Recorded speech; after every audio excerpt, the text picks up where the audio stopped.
Okay, this is what's commonly referred to as a pluck. It's the combination of showing the heart, the lungs, and the trachea.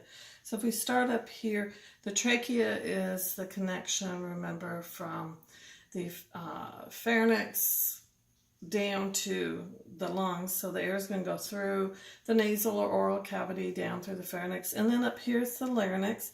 You do have, we've removed this. Here you hopefully can see this little marking right here. That's just showing the glottis. You have the folds or the vocal cords. And as the air is passing through there, it vibrates, and that's what helps to generate sound, allowing you to talk. In front of the larynx right here, you have got the thymus, one of your endocrine glands. The air is going to come down the trachea, and then it splits. So you've got the left lung and the right lung. The left lung has 2 lobes. The right lung has 3 lobes. So the right lung is slightly larger. The reason the left lung is smaller is to allow space for the heart.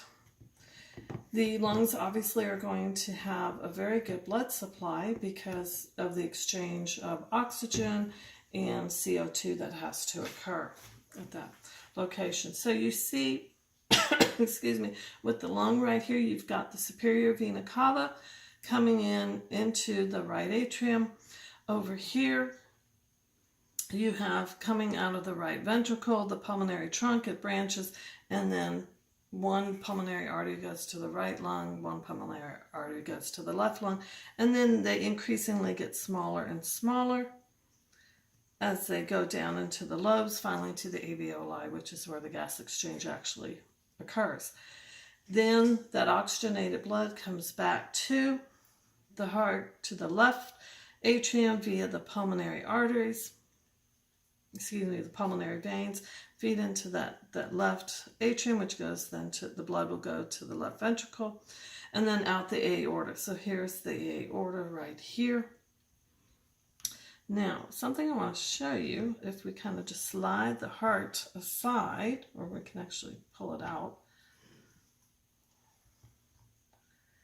So behind the heart right here, this structure right here is labeled as 19, this yellowish structure. That is your esophagus. Right here would be your diaphragm, and so right underneath the diaphragm on the left side is going to be your stomach. So the esophagus is going to go down. But notice the placement of it. The heart is normally right here. It is right behind the heart. The reason I'm mentioning that is that for some people, when you have issues with heartburn, how did that get its name? It doesn't have anything to do with the heart. It has to do with food. Oftentimes, some of the gastric juices are coming back up or being regurgitated back up the esophagus. But how did it get the term heartburn? It's because of the location. It feels like it's your heart. And sometimes that can be a little bit of an issue. You have to be able to distinguish with a patient that maybe has esophageal reflux, where some of those gastric juices do come back up the esophagus, and it has a very burning feeling. It's very painful.